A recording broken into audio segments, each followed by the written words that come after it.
एक बात याद रखो, मैं आखिर में कहूंगा ये उलमा की मिसाल देकर के, यही एक और नाम आपके सामने पेश करता हूं। लामा फजल हक खैराबादी को सुना, किफायत अली काफी को सुना, मुजद्दिद अल-फैसानी अहमद फारूकी सरहिंदी को सुना। एक नाम आता है ऐसे ही मर्द हक की आवाज बुलंद करने वाले इमाम अहमद बिन हंबल का, जिन्हें 5 लाख हदीसें याद थी। रसूलुल्लाह सल्लल्लाहु अलैहि वसल्लम की 5 लाख हदीसें याद थी।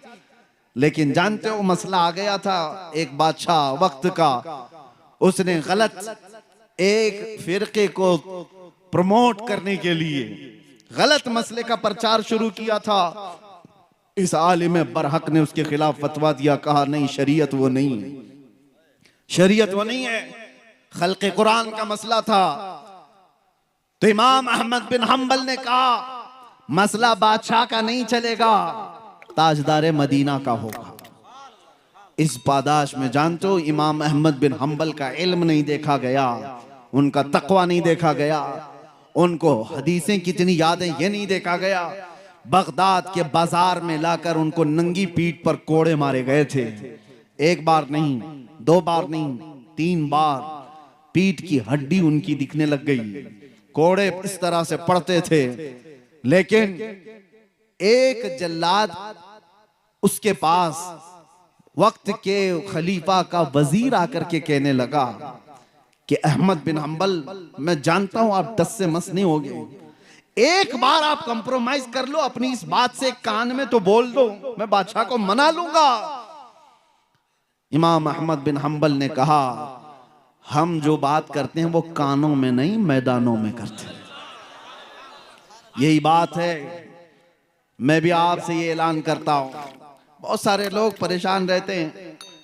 जब मैं गिरफ्तार भी था तो बहुत इन्वेस्टिगेट करते हुए हमारे मुल्क के हमारे बहुत सारे लोगों को ये शक था डिपार्टमेंट को कि मौलाना पता नहीं छुप के क्या करता है।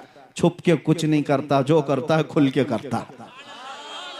हमारी कोई सीक्रेट तंजीम नहीं है, कोई खुफिया जमात नहीं है, अंडरग्राउंड मीटिंगें करने का हमारा कानून नहीं है। जब हमें पता है नबी आखिरुज़्ज़मान सल्लल्लाहु ताला अलैहि वसल्लम की शरीयत सच्ची है, दीन इस्लाम सच्चा है, कुरान सच्चा है, मेरा खुदा सच्चा है, मेरा नबी सच्चा है, तो फिर सर झुकाकर और सर छुपा करके नहीं, सर उठाकर ही बात करें। हमें जब यकीन है कि गलत नहीं है तो फिर छुप करके करने की कोई जरूरत ही नहीं। मेरे अजीजों, मैं उन लोगों की खाम ख्याली को या बदगुमानी को दूर करने के लिए बात कह रहा हूं जो ये समझते होंगे हम जो भी बात कर रहे हैं नौजवानों के सामने, इनको बुरे अखलाक से वापस लाने के लिए हम जाहिर से बात है मैदानों में ही करेंगे। अब जो बात मैं कहने जा रहा हूं तवज्जो से, सिरा की तारीख से भी इसका ताल्लुक है, आपके मैदान से भी ताल्लुक है। सिरा में रहने वाले बुज़दिल हों ये मुझे हजम भी नहीं होता, वजम भी नहीं होता। वजह यह है कि तारीख बताती है कि इस जमीन से कभी टीपू सुल्तान का ताल्लुक रहा है। अगर उस सुल्तान का ताल्लुक रहा है तो बुज़दिली आई कहां से?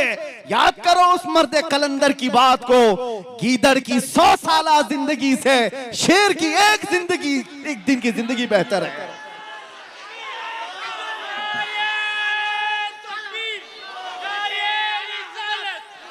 गीदड़ की 100 साल जिंदगी से शेर की एक दिन की जिंदगी बेहतर है। जीना है तो हक बात करके जियो, जब मरकर दुनिया से जाना ही है तो चापलूसी करके मत जियो। याद रखना, तलवे चाटने वालों की तारीख नहीं लिखी जाती, बातिल से टकराने वालों की तारीख लिखी जाती है। आप अल्लाह तबारक व तआला ने खैर उम्मत बनाया है तो उलमा के लिए मैंने ये बात कही, किसी के दबाव में आकर के अपने दीन को दबाने की जरूरत नहीं। जो हक बात है वो हक बात का ऐलान करो। अगर कोई जुआरी है तो उसको नसीहत करो, कोई शराबी है तो उसको नसीहत करो। ये मत देखो कि वो कितना पावरफुल है, कितना बड़ा सरदार है, कितने पैसे वाला है। ये मत देखो मस्जिद का सदर बड्डी का धंधा करता है, इसलिए जुम्मा में कभी मैं बड्डी पे बयान नहीं करूंगा, सूद पे बयान नहीं करूंगा। अरे ठोकर मारो, ज्यादा से ज्यादा सदर क्या करेगा? नौकरी से निकालेगा। इमाम साहब जाओ इमाम साहब से मैं कहता हूं ये एक दरवाजा बंद कर सकता है, मेरा रहमान 70 दरवाजे और खोलेगा। हक बात के लिए, अपनी रोजी और अपनी रोटी के लिए किसी के तलवे छाटने की जरूरत नहीं। अल्लाह रज़्ज़ाक़ हकीकी है। दुनिया में थोड़ी सी तकलीफें आ सकती हैं, लेकिन मेरे अजीजों बुज़दिलों की तरह जी करके यहां से जाओगे तो हमेशा बदनाम रहोगे, हमेशा बदनाम, दुनिया में भी और आखिरत में अल्लाह के यहां पकड़ होगी। और कौम से अब मैं कहता हूं, आप भी, मुझे ये बड़ा दुख होता है।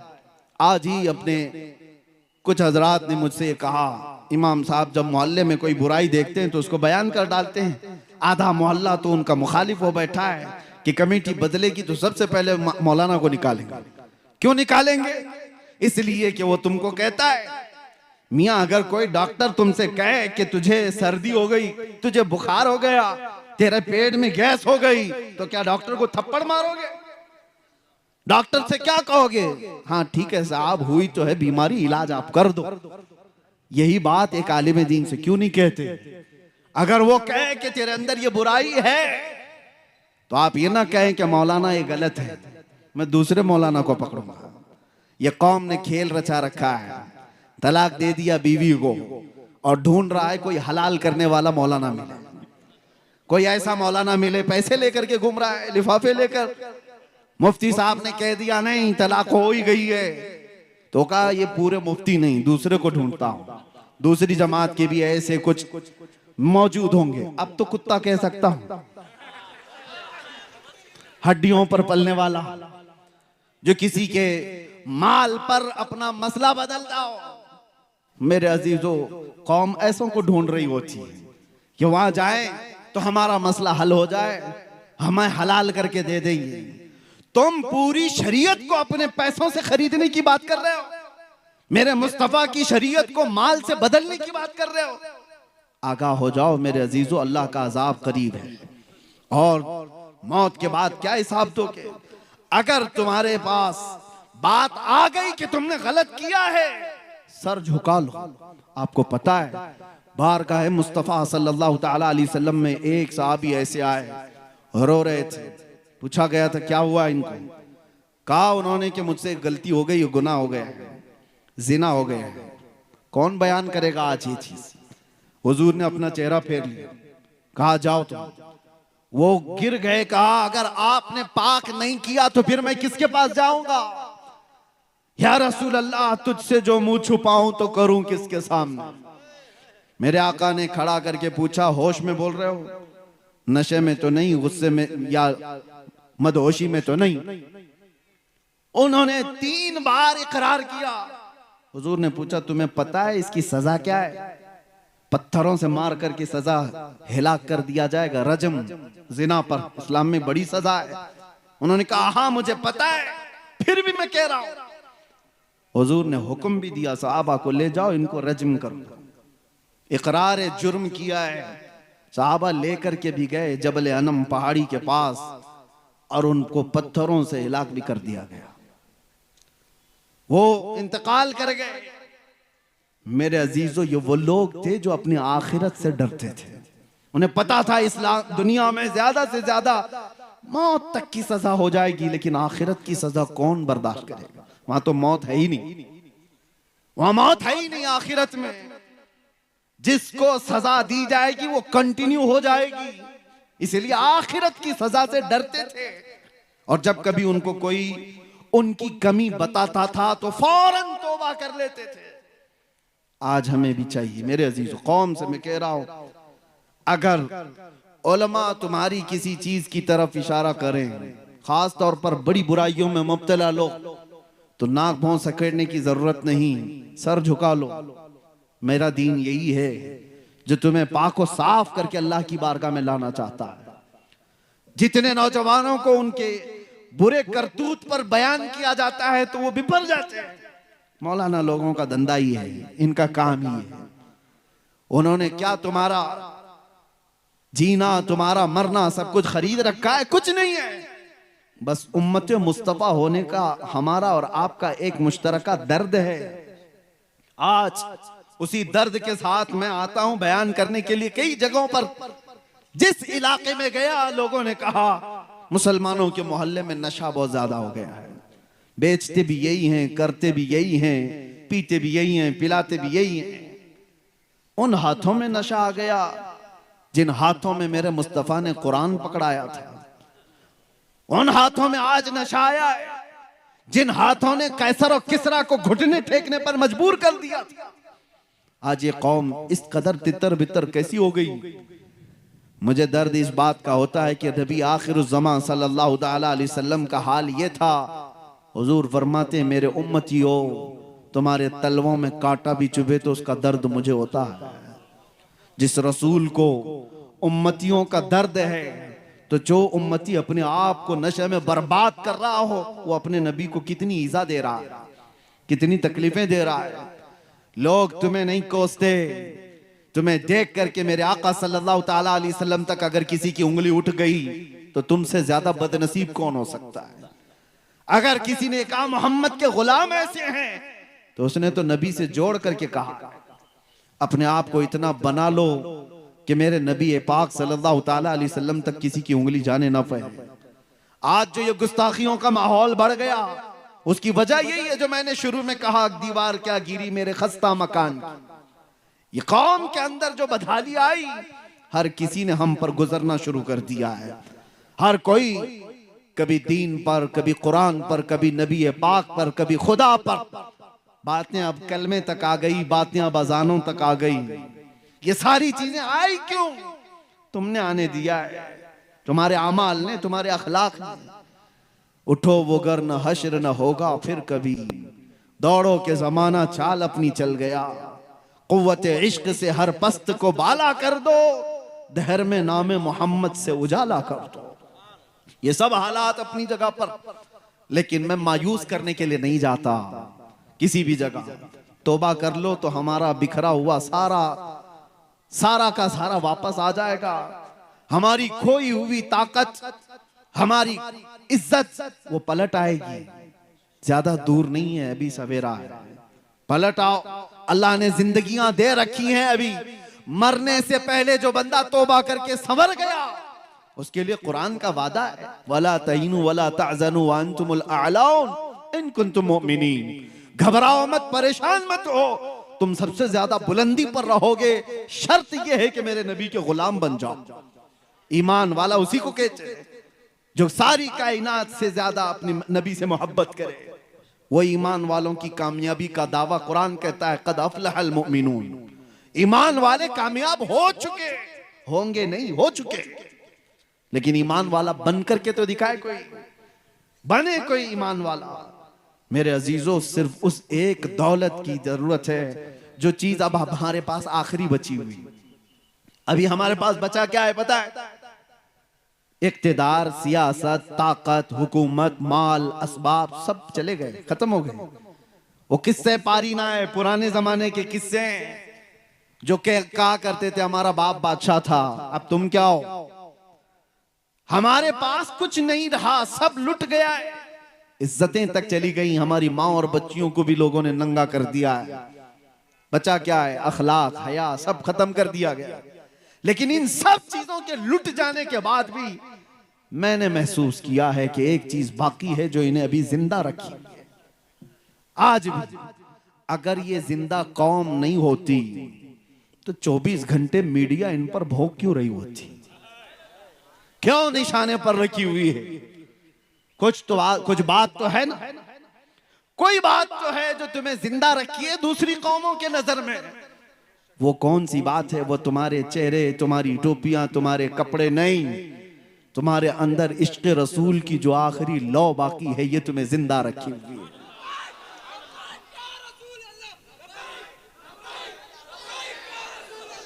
लब्बैक या रसूल अल्लाह। बस उस लौ को थोड़ा सा तेज होने की जरूरत है। जब कोई शमा थोड़ी सी भी रोशनी बाकी रखती है तो उससे बहुत सारी उम्मीदें भी बंधी रहती हैं। पूरी बुझी नहीं है, बुझी होती तो ये करंट थोड़ी ना लगता। हाँ, अभी किसी ने तार छेड़ा था आई लव मोहम्मद पर, पूरी कौम गर्म हो गई थी। क्यों? हर बच्चा ऐलान करने लग गया था, आई लव सैयदना मोहम्मद। अरे मैंने तो अफ्रीका में देखा, अफ्रीका में जाकर यहां छेड़खानी हो रही है, आवाज वहां पर भी उठ रही। ये पूरी दुनिया में तार जुड़ा हुआ है। एक बात मैं आपको बता दूं, हुजूर पाक सल्लल्लाहु ताला अलैहि वसल्लम के नाम को कोई टच करता है तो तुम्हारे अंदर हरकत आती क्यों है? यह हरकत आती क्यों है? इस बात की अलामत है कि कोई चीज जिंदा रखी हुई है अभी भी। अखलाक बिगड़े हैं, अमाल बुरे हैं, ये गुनहगार हैं लेकिन गद्दार नहीं है। ये इस बात की अलामत है जो जिंदा रखी हुई है। वजह यही है, मैं आपको बताता हूं, जिंदा आदमी और मुर्दा आदमी में फर्क क्या है। जिंदा आदमी को 5 वोल्ट का ही करंट अगर तार लगा दो तो होगा क्या?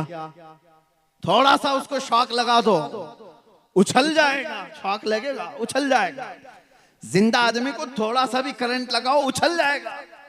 मुर्दा आदमी को 1000 वोल्ट का भी लगाओ, वो काला ही पड़ेगा, कुछ नहीं हो सकता उसका।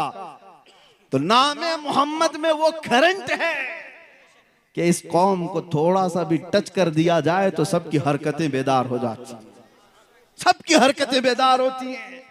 यही तो बात है कि मुअज्जिन मस्जिद से ऐलान कर रहा होता है, अशहदु अन्ना मुहम्मदर रसूलुल्लाह। हमारे बच्चों को, जवानों को कोई कह नहीं रहा होता, लेकिन अंगूठे लबों तक चले जाते और आंखों से लगा लिए जाते।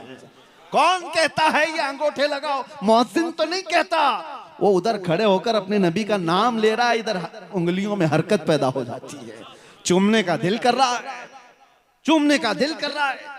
ये तुम्हारे अंदर मौजूद वो आखिरी रोशनी है मोहब्बत मुस्तफा की।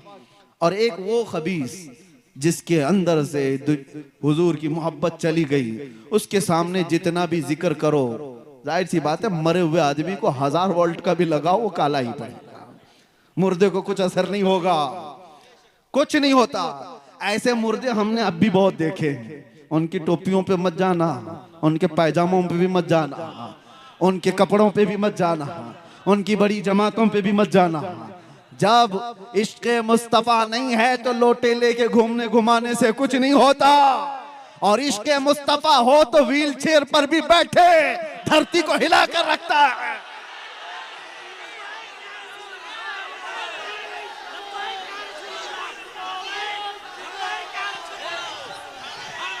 जिंदगी ये नहीं किसी की किसी के लिए, जिंदगी है नबी की नबी के लिए। ना समझ मरते हैं जिंदगी के लिए, अरे जीना मरना है सब कुछ नबी के लिए। और जो उनका हो गया, जो उनका हो गया वो कायनात का आका हो गया। आज मुझे पता है हजारों दिलों को अल्लाह ने हमारी तरफ जो माइल किया है, मैं जानता हूं, मैं हर बार ये जुमला कहता हूं, ये हमारे बाप दादाओं के किस्से बयान करने की वजह से कौम के दिल हमारी तरफ नहीं आए। एक ही चीज है, उनकी बात करो हर दिल पे राज करो, उनकी बात करो हर दिल पे राज करो। हुजूर पाक सल्लल्लाहु ताला अलैहि वसल्लम की मोहब्बत अगर निकल गई है तो फिर वो चलता फिरता मुर्दा है, वो चलता फिरता मुर्दा है। अब नामे मोहम्मद से, इश्क मुस्तफा से, मोहब्बत मुस्तफा के बयान से कुछ नहीं होने वाला उसका। इसीलिए ईमान की इस आखिरी लौ की हिफाजत करो, इस आखिरी लौ की हिफाजत करो। आला हजरत ने 100 साल पहले हमें ये नसीहत करके सुनाया था, सुना जंगल रात अंधेरी, छाई बदली काली है, सोने वालों जागते रहियो, चोरों की रखवाली है, चोरों की हर जगह चोरों की रखवाली है, चोरों की रखवाली है। और आला हजरत ये फरमाते हैं, आंख से काजल साफ चुरा ले, या वो चोर बला के हैं। आंख से काजल चुराना समझते हो? आंख से काजल कैसे चुराया जा सकता है? कभी किसी चोर को देखा कि काजल चुराता है कोई? लेकिन ये इस्तिआरा है। आंख से काजल चुराने का मतलब है एक मोमिन की आंख का काजल वो डब्बी वाला नहीं है, इश्क़ मुस्तफा हुआ करता है, मोहब्बत मुस्तफा उसकी आंख का काजल है। और ये चुराने वाले चोर मौजूद हैं, आंख से काजल साफ चुरा लें, या वो चोर बला के हैं। अरे तेरी गठरी ताकी है और तूने नींद निकाली है, सारे लोग तेरी गठरी देख रहे हैं। कभी जाना सफर में, ट्रेन में बैठे हो, 1000 लोग सफर कर रहे होंगे, लेकिन तुम्हारे पास डायमंड है, सोना है, और चोर को अगर पता चल गया तो 999 को नहीं देखेगा, सिर्फ तुम्हारी तरफ देख रहा होगा। ये कब सोएगा कि गठरी उठा लूं, कब गाफिल होगा कि उछक लूं। इसलिए कि उसको 999 से मतलब नहीं, इसी एक से मतलब है। हमने देखा है आज भी एक से मतलब किसको किसको होता है। आज भी बड़े बड़े लोग हैं, घूम रहे हैं, फिर रहे हैं, बोल रहे हैं, उनसे किसी को मतलब नहीं। एक ऐसे से मतलब है जिसके पास गठरी है, जिसके पास इश्क मुस्तफा की दौलत है। दुनिया उसकी तरफ नजर जमाए बैठी है कि इधर गाफिल हो तो इसको तोड़ दें, इसको मार दें और इसका इश्क छीन लें। एक बात 100 साल पहले अंग्रेज कह करके गए थे इस जमीन से, ये फाका कश मौत से डरता नहीं जरा, रूहे मोहम्मदी इसके बदन से निकाल दो। ये कह करके गए थे, ये मौत से भी डरता नहीं, भूखा प्यासा रहता है। इसके अंदर जो जिंदगी बाकी रखी हुई चीज है वो रूह मोहम्मदी है। मोहम्मद अरबी के लिए मर जाता है, लड़ जाता है। इसीलिए हमने ये कहा था, या रसूल अल्लाह तेरे इश्क की बदौलत मुझे जिंदगी मिली है, मेरी बात बन गई है तेरी बात करते करते, है जो जिंदगानी बाकी ये इरादा कर लिया है जो जिंदगानी बाकी ये इरादा कर लिया है, तेरे मुनकिरों से आका मैं मरूंगा लड़ते लड़ते। आप भी इस बात पर आ जाओ, अल्लाह जिंदगी अता करेगा, वो जिंदगी अता करेगा कि हजारों तुम्हारी तरफ देखने को फख्र महसूस करेंगे, तुम्हारा चलना फिरना भी नेमत बन जाए, तुम्हारा रहना भी बाइसे बरकत बन जाए। वो जिंदगी न जियो जिसके मरने के बाद भी जाने वाले कहें धरती का बोझ चला गया, गुनाहों का अड्डा खत्म हो गया। ऐसी जिंदगी गुजार करके जाओ कि तुम्हारे यहाँ जाने के बाद दुनिया ये कहे कि वो चलता था तो मदीने की खुशबुएं फैलाता था, मेरे मुस्तफ़ा की बातें करता था, इश्क में डूबा हुआ था, उसके चेहरे पर मुस्तफ़ा की सुन्नतों के आसार थे।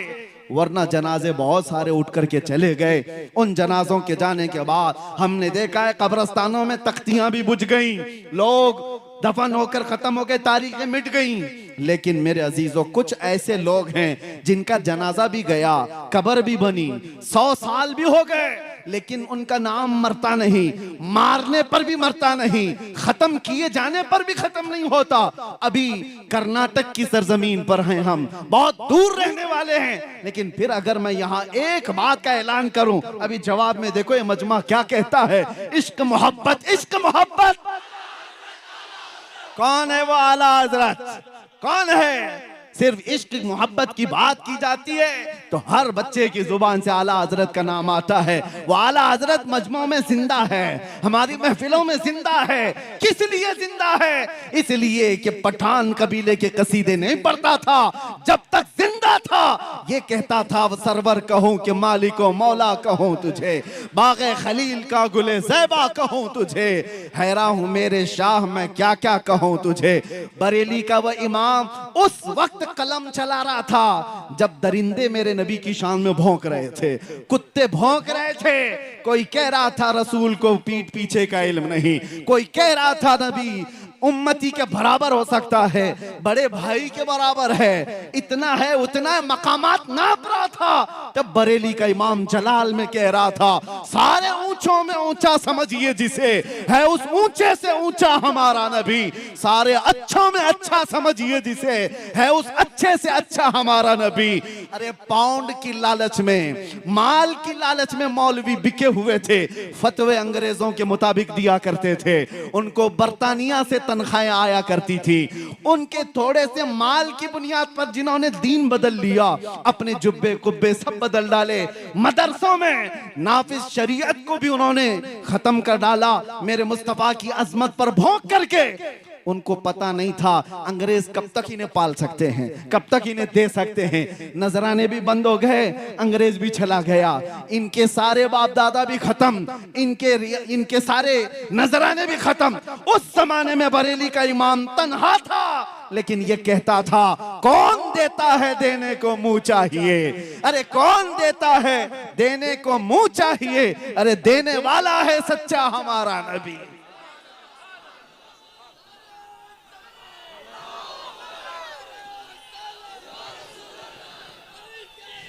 बस तवज्जो, आपका ये मजमा सिरा वाले अल्हम्दुलिल्लाह आपने अपने इश्क और अपनी मोहब्बतों का इजहार किया है।